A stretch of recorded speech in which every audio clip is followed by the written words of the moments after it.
마태복음 5장 5절에 대해서 배우겠습니다. 마태복음 5장 5절.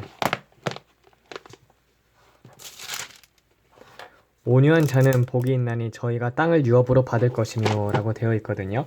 그래서 온유한 자들이라는 온유한 것을 이제 그리스어로 보게 되면은요, 파라오스라고 하고요. 그 온유한 자들이라는 것을 이제 보게 되면은 아누임이라고 합니다. 그래서 온유한 자들이라는 뜻이고, 또한 이게 겸손한 자들이라는 뜻도 돼요. 그래서 온유한, 겸손한 이 두 가지 뜻이 그리스어도에 있고 히브리어에도 있습니다. 보게 되면은요, 이 뜻으로 쓰인 히브리어 구절은 이제 이사야 29장 19절에 있습니다. 이사야 29장 19절. 겸손한 자는 여호와로 인하여 기쁨이 더하겠고 사람들 중에 가난한 자는 이스라엘의 거룩한 자로 인하여 즐거워하리니. 그래서 겸손한 자는 이라고 되어 있거든요. 그리고 여기서 보게 되면은요, 이제 제가 이 팔복의 단계가 하나 둘씩 이제 성화의 과정이라고 말을 했습니다. 그래서 첫 번째 것은 심령이 가난한 자는 복이 있나니 천국에 저희 것이며, 애통한 자는 복이 있나니 저들이 위로를 받을 것이며, 마음이 온유한 자는 복이 있나니 그들의 땅을 유업으로 얻을 것이라고 했습니다. 그래서 보게 되면은요, 가난한다는 것은 내가 하나님 없이는 살 수가 없음을 깨닫게 되고, 그리고 주님의 말씀을 사모하게 되고, 그리고 주님이 정말로 이게 절대적인 가난이라고 했잖아요. 그래서 주님이 없이는 동행할 수 없는 상태가 될 때 내 마음에 심령에 예수님이 들어오게 되고, 그래서 예수님께서도 볼지어다 내가 문을 두드리오노니 누구든지 문을 열고 내 음성을 듣고 문을 여는 자는 나와 더불어 먹고 마시리라고 돼 있던 것처럼 그때 이제 천국이 임하게 되는 거죠. 성령님을 받게 되면 우리 마음에 천국이 임하게 됩니다. 그렇게 되면은요, 성령님께서 자꾸 말씀을 볼 때마다 그렇게 이제 심령을 찌르게 돼요. 그래서 애통한 자가 되는 것이죠. 그래서 애통함을 받고 그것들로 말미암아서 주님, 내가 죄를 이길 수가 없습니다. 죄를 이길 힘을 주시옵소서. 그래서 죄를 이길 수 없는 것에 대해서 애통해하고, 그리고 죄와 피 흘리게 싸우게 되면서 이렇게 애통하게 되며, 그리고 또한 그 고통받는 자들에 의해서도, 그런 것들에 의해서도 이제 애통을 하게 되고, 구원받지 못한 가족들을 위해서도 애통을 하게 되죠. 그럼 하나님께서 그들을 위로를 하신다는 것이죠. 그리고 하나님께서 그런 자들의 기도를 들으신다는 것이에요. 그런 다음에 그래서 이제 통회하는 심령이 없는 자들은요, 그러면은 그런 기도들은 이제 3층 천을 뚫기가 힘듭니다. 그래서 기도는 부르짖는 기도가 하나님 앞에 상달이 잘 됩니다. 그렇게 되고 나면은요, 그 다음에 이제 마음이 온유하게 돼요. 그렇게 되면 죄를 이길 힘이 부어지게 되고, 그렇게 죄를 이김으로 말미암아서 사람이 거룩해 예수님으로 인하여, 성령님으로 인하여, 그리고 아버지로 인하여 마음이 온유하게 됩니다.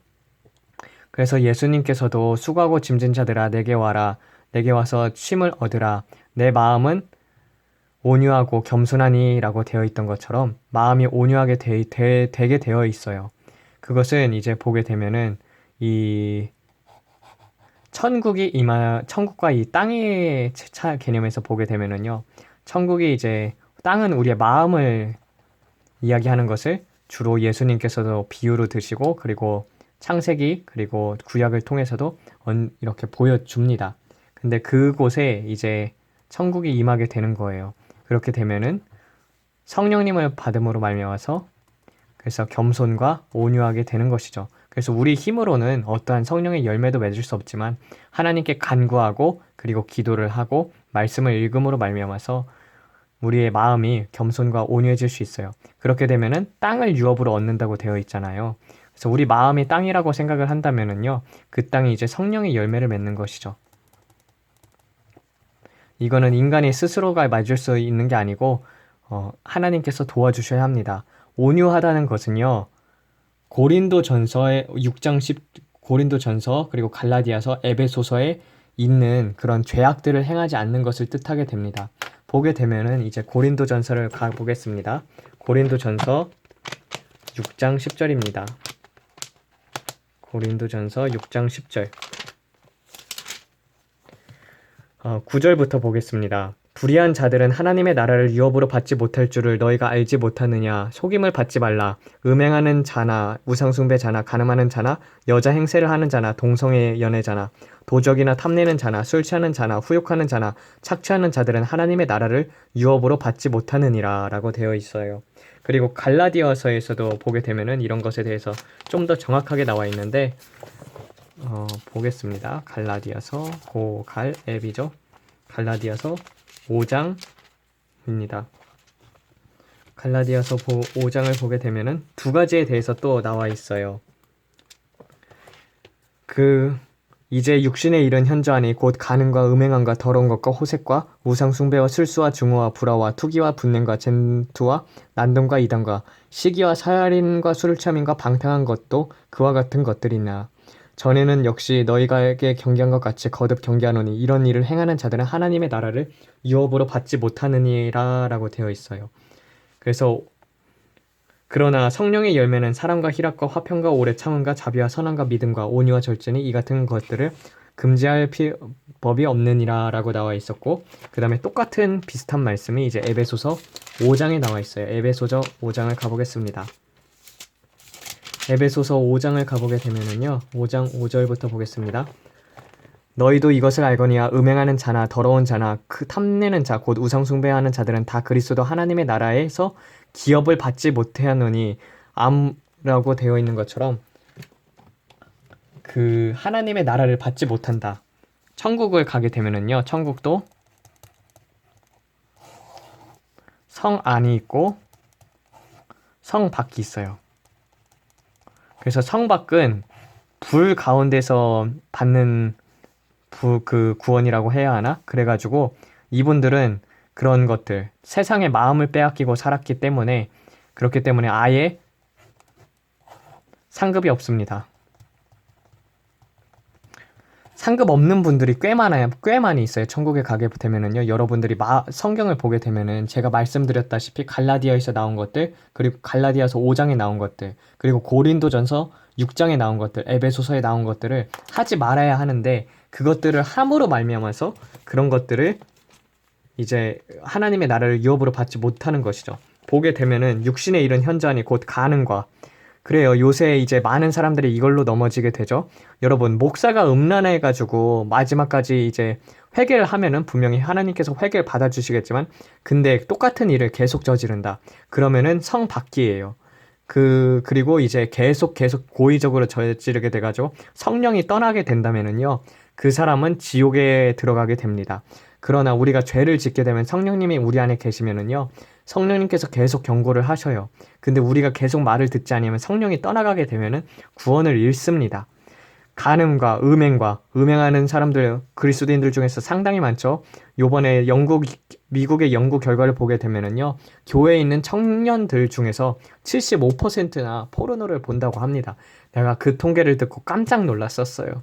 저는 예수님을 믿고 나서는 당연히 이런 음란한 것들, 간음하는 것들은 말씀을 보고 이런 것들 주님 내가 하고 있으면은 주님 정말 내 죄를 주님 앞에 고합니다. 제발 죄를 이길 힘을 주시옵소서. 음란의 영을 이길 힘을 주시옵소서. 그러면서 하나님 앞에 간절히 부르짖으면서 내가 이 죄를 끊을 수 없습니다. 주님 이길 힘을 주시옵소서. 이 죄와 싸우길 원합니다. 주님께서 좋아하는 것은 좋아하게 해주시고 주님께서 싫어하는 것은 싫어하게 해주세요. 그러면서 기도를 하게 되면은요, 음란 같은 거는 이제 아예 그런 마음 자체가 사라져 버려요. 그래서 마음이 바뀌어지는 것이죠. 더러운 것과 이 더러운 것, 호색, 그리고 이 더러운 것에 이제 동성애가 들어갑니다. 그리고 호색, 그런 이성의 이제 성에 미친 거죠. 그런 것들, 호색. 그리고 우상숭배도 보게 되면요, 마음이 뺏기게 되면 다 우상숭배예요. 내가 정말 하나님 하루를 살 때도 내가 하나님 앞에서 살고 있는지, 아니면 나를 위해서 살고 있는지, 내가 우상이 되는 사람들도 상당히 많거든요. 그래서 이런 것들을 항상 늘 조심히 해야 합니다. 그 다음에 이제 보게 되면 술수, 증오, 불화, 투기, 분냄, 쟁투, 난동, 이단, 시기와 살인, 술취함, 방탕도 그와 같은 것들이니라. 이 역시 이런 일을 행하는 자들은 하나님의 나라를 유업으로 받지 못한다고 분명히 나와 있어요.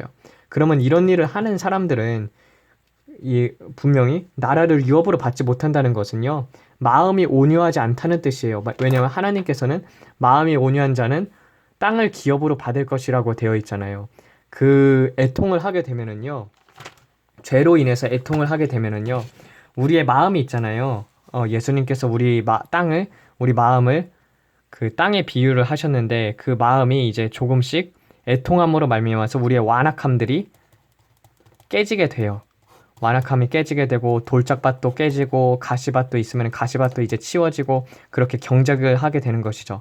그래서 온유하게 되는 것은 기도로 말미암아서 그렇게 온유하게 되는 것이에요. 그렇게 될 때 우리의 마음에 정말 그 하나님의 유업들이 생기게 되는 것이죠.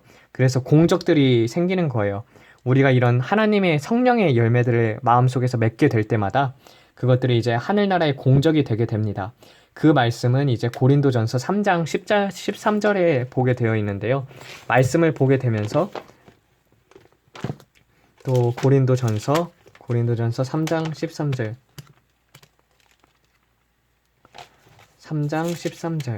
13절 여기서 보게 되면은요, 내게 주신 하나님의 은혜를 따라 내가 지혜로운 건축자와 같이 터를 닦고 둠에 다른 이가 그 위에 세우나 그러나 각각 어떻게 세우기를 조심할지니 아무도 이 닦아둔 것 외에는 다른 터를 능히 닦을 수가 없으니 이 터는 곧 예수 그리스도라. 누구든지 금이나 은이나 보석이나 나무나 풀이나 짚으로 이 터 위에 세우게 되면은 각각 그 공적이 나타날 터인데 그날 공적이 밝히리니 이는 불 가운데서 드러나고 그 불이 각 사람의 공적이 어떠한지를 시험할 것임이라. 누구든지 그 위에 세운 공적이 그대로 있으면 상을 받을 것이나 누구든지 그 공적이 불타면 해를 받으리니 그 자신은 구원을 받되 불 가운데서 받는 것과 같으니라 라고 되어 있거든요. 그래서 말씀을 지키게 되면은요, 여러분들이 천국에 올라가게 되면은 말씀을 지킨 것은 그것은 이제 상급이 될 것입니다. 주님은 나의 방패이시오. 그리고 지극히 큰 내 상급이라는 것처럼 주님이 상급이다. 이라는 것은 주님은 누굴까요? 예수님이죠. 예수님은 말씀이 육신이 됐잖아요. 그러니까 말씀이 곧 상급이 되는 것이에요. 말씀을 안다고 하는 게 아니라 말씀이 내 안에서 내재가 돼가지고 그것이 실행되고 있는가가 중요한 거예요. 그래서 내가 거룩하게 살고 정말 저런 육체의 일들을 현저히 멀리하게 하며 성령님을 쫓아서 행하게 되면은요, 그러면은 유혹이 와도 마귀의 유혹이 올 때 그것을 이겨나가면은 천국에서 이제 상급이 쌓이는 거예요. 그래서 말씀을 지킬 때마다 우리의 천국에 있는 집들도 커지게 되고 하나님의 나라가 더욱더 확장이 되는 것이죠. 그리고 우리가 성령의 열매를 많이 맺게 되면 하나님 아버지께서도 그것으로 말미암아서 영광을 얻게 된다고 되어 있어요. 마음에 그런 성령의 열매들을 많이 맺게 되면은요, 하나님께서 또 사람들을 보내셔요. 그래서 그 사람들도 빛을 보고 마음속에 있는 예수 그리스도를 보고 믿을 수 있게끔 하나님께서 그렇게 역사를 하시는 거예요. 그렇기 때문에 이 마음이 온유하게 되는 것, 그리고 그렇게 되면 이제 겸손해지죠. 성경을 읽으면 읽을수록 나의 죄가 더 많이 드러나게 보이게 되고, 정말 내가 아무것도 아니구나를 깨닫게 되고, 하나님의 크고 넓으심을 깨닫게 되고, 그렇게 되면서, 그런 것들이 이제 버리게 되는 것이죠. 그래서 성경에서 보게 되면 온유한 자 하면은 생각나는 사람이 누가 있어요? 모세잖아요, 모세. 모세도 보면은요, 처음에 이제 살인을 했잖아요. 자기가 히브리인을 구원해 내겠다고 혈기를 부려가지고 자기가 구원을 하겠다고 나섰다가 사람 죽이고 나가지고 광야로 도망가지 않습니까? 그래서 광야로 도망간 다음에 하나님하고 같이 생활을 하면서 마음이 그렇게 부드러워지고 온유하게 된 거예요. 왜냐면은 죄들이 깨달아지고 그리고 하나님과 동행하면 동행할수록 그분의 거룩하심을 담기 때문입니다. 그래서 결국에는 그렇게 됨으로 말미암아서 많은 사람들을 마음에 품을 수가 있었어요. 그런 것처럼 여러분들도 그런 온유한 자들이 될 수 있기를 예수님의 이름 받들어 축원드립니다. 그리고 여러분들 꼭 상급이 여러분들 천국에 많기를 저는 원해요. 여러분들이 그래도 천국에 들어가서 아무 상급이 없는 그런 자들이 아니라 하나님 앞에 책망받는 자들이 아니라 하나님 앞에서 나는 하나님의 계명을 지키고 계명을 지켜서 그래서 천국에 들어가가지고 혼인 잔치에 참여할 수 있는 여러분들이 되길 원합니다. 그렇기 때문에 저는 회개가 가장 첫 번째로 중요하고 두 번째로는 옳은 행실이 중요하다. 그래서 행함이 없는 믿음은 죽은 믿음이에요. 내가 말씀을 지켜나가기 시작을 할 때 하나님께서 역사를 하시게 되고 그로 말미암아서 마음도 온유해지게 됩니다. 이렇게 오늘은 여기 온유한 자까지 배워봤어요. 하나님 아버지, 이것을 듣는 자들에게 온유한 마음을 허락해 주시옵고 강팍한 마음을 연약하게 부드럽게 새 마음으로 바꾸어 주시옵소서. 그리하여 지속적으로 주님의 말씀을 듣고 깨닫고 묵상함으로 말미암아서 그 말씀이 우리 것이 되게 도와주시옵고 온유한 마음으로 낮은 마음으로 상대방을 대함으로 말미암아서 상대방의 마음의 문을 열고 들을 수 있는 자들이 될 수 있도록 도와주시옵소서. 예수님 이름 받들어 기도드렸습니다. 아멘.